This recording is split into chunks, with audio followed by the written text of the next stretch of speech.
On Monday, Speaker of the House of Representatives Abbas Tajuddin highlighted how corruption has drained vital resources that could otherwise be invested in infrastructure, job creation, education, and healthcare. He called for a unified approach in the battle against corruption, emphasizing its devastating impact on Nigeria's development. The Speaker, represented by the Deputy Minority Whip of the House, Honorable George Ozonubi, during the International Anti-Corruption Day event organized by the House Committee on Anti-Corruption, decried the billions of dollars lost annually to corrupt practices. He warned that this systemic corruption deprives communities of essential services and perpetuates poverty and inequality.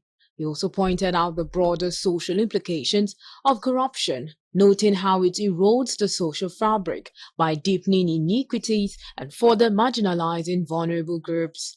Chairman of the House Committee on Anti-Corruption, Prince Kayode Akiolu, said corruption transcends financial misappropriation or outright theft, adding that at its core, corruption reflects a deviation from acceptable standards of conduct. Still on Monday, the Federal High Court in Ado-Ekiti, Ekiti State, granted a lawyer and human rights activist Dele Faritimi a 50 million naira bail. The court decision was disclosed by the presidential candidate of the African Action Congress in the 2023 election. Omoyele Show revealed his ex-handle on Monday. The first hurdle was crossed. Dele Faritimi was granted bail of 50 million naira shorty in a like sum with someone with a landed property. The case was adjourned to January 29, 2025, the tweet reads. In another tweet, Showore noted that Faritimi's fascicle trial would continue on Tuesday at the Magistrate Court in the state capital over a non-existent offense in Ekiti law books. We've asked the Attorney General of Ekiti State to discontinue the trial immediately, he added.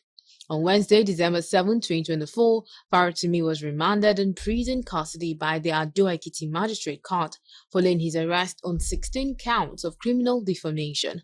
Faritimi's trial comes on the heels of his alleged defamation of a renowned senior advocate of Nigeria and founder of the Afe Babalola University, Are Afe Babalola, in his recently published book titled Nigeria and its Criminal Justice System. On Tuesday, President Bola Ahmed Tinubu commissioned a state-of-the-art data complex situated at the headquarters of the Nigerian Immigration Service. The center, which is being operated in conjunction with other stakeholders in the security sector, is expected to enhance national security surveillance and efficiency of the country's migration border management processes. President Tinubu arrived at the Nigerian Immigration Service headquarters in Abuja and was received by the Minister of Interior Olubunmi Tunji-Ojo and the Controller General of Immigration Kemi Nandab.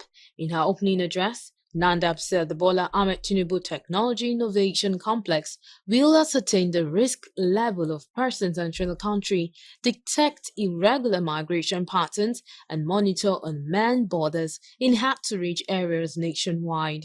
Still on Tuesday, the Federal Capital Territory High Court remanded the immediate past governor of Kogi State, Yahaya Bello, in Kuje Correctional Center, pending his bail application. Justice Marian Aneni also adjourned hearing in the 110 billion naira money laundering case brought against him by the Economic and Financial Crimes Commission to January 29 and February 25th and 27th for hearing. Correspondent Kuluju reports that the judge had earlier refused to grant a bail application filed by the former governor, saying it was filed prematurely. Justice Aneni, while delivering the ruling, said they have been filed when the first defendant was neither in custody nor before the court. This instant application was incompetent.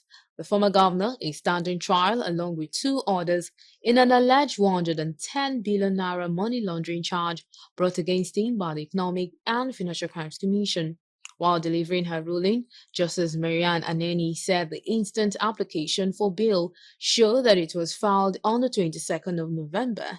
This shows that it was filed several days after the first defendant was taken into custody.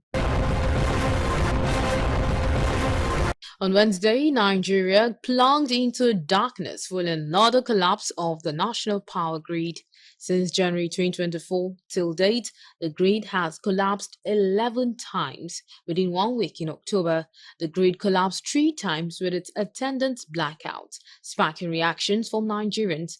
A tweet via official National Grid confirmed that the grid collapsed at about 2:09 p.m. on Wednesday. The grid setback has occurred and the restoration is to commence, the tweet read. Still on Wednesday, the Nnamdi Azikiwe International Airport, Abuja, was temporarily shut following an incident following an Allied air flight. The aircraft reportedly experienced a tire burst after the aircraft landed at the Abuja airport on Wednesday. The aircraft is reportedly stuck near the runway after skidding off, forcing the airport to be shut pending when the plane will be towed. A source at the NAIA who spoke to our correspondent said they were still at the airside at the moment where the incident happened and efforts are ongoing to reopen the runway. The incident was said to have caused significant disruptions, with several departures delayed as authorities worked to clear the affected runway. However, there were no injuries to the passengers, even as emergency officials on site. The Federal Airport Authority of Nigeria (FAN) confirmed the incident in a statement by its Director of Public Affairs and Consumer Protection, Obiageli Ora. The statement says, on Thursday, the Senate President Godswill Akpabio disclosed that President Bola Tinubu will present the 2025 appropriation bill to the National Assembly on Tuesday. Akpabio made this known during the announcement at the Thursday plenary on the floor of the Senate. He said the president has made his intention known to the National Assembly to present the 2025 budget to the joint session of the National Assembly on the 17th of December 2024. Akpabio announced that the budget presentation would take place at the House of Representatives chamber.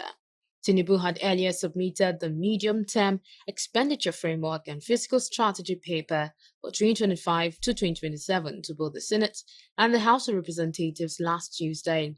Akpabio directed the Senate Committee on Finance, National Planning and Economic Affairs to consider the MTEF FSP document and report within 1 week. Key parameters in the MTEF FSP include a $75 oil price benchmark per barrel, daily oil production of 2.06 million barrels, an exchange rate of 1,400 naira to a dollar, and a targeted GDP growth rate of 6.4%. Still on Thursday, Senate has ordered the arrest of the managing director of Julius Berger PLC for failing to appear before its Committee on Works to explain the stalled execution of the Itu-Odukpani Highway contract. President of the Senate, Godswill Akpabio, announced the resolution during Thursday's plenary. Correspondent Kulujo reports that the decision followed a point of order raised by Senate Minority Whip Osita Angu, who had in his motion urged his colleagues to approve an order of arrest against Julius Berger, managing director, for snubbing invitations. This as the majority of senators took turns to express frustration over the Julius Berger Nigeria Limited's refusal to honor the Senate invitation.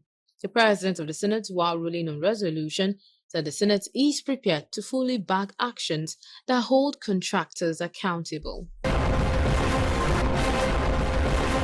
On Friday, the Federal High Court Abuja granted the immediate past governor of Kogi State Yahaya Bello bail in the sum of 500 million naira with 2 sureties and like sum. This was after the former governor had pleaded not guilty to the 19-count charges brought against him by the Economic and Financial Crimes Commission. He's facing an alleged money laundering trial to the tune of 80 billion naira, but pleaded not guilty to all the charges. Correspondent Kulujo reports that when the case was called for hearing on Friday, counsel for the EFCC, Kemi Pinheiro San, notified the court of the intention of prosecution to withdraw an earlier application of abridgment of the earlier date fixed for arraignment. He said the application had been overtaken by event. The defendant counsel, led by Joseph Daudu San, did not object, and Justice Emeka Nwite accordingly granted the request.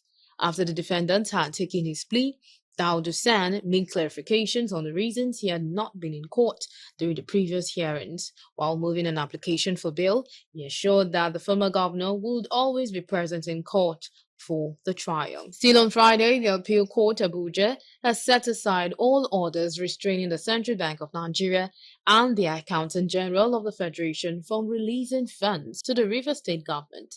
The three-member panel, presided by Justice Haman Barka, held that the subject matter was not within the jurisdiction of the court, relating to the revenue of the state.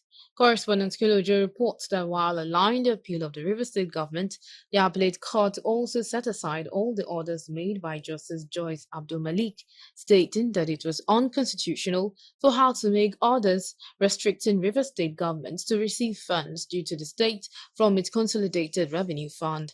The appellate court held that the lower court overreached itself and didn't have the jurisdiction to entertain the matter.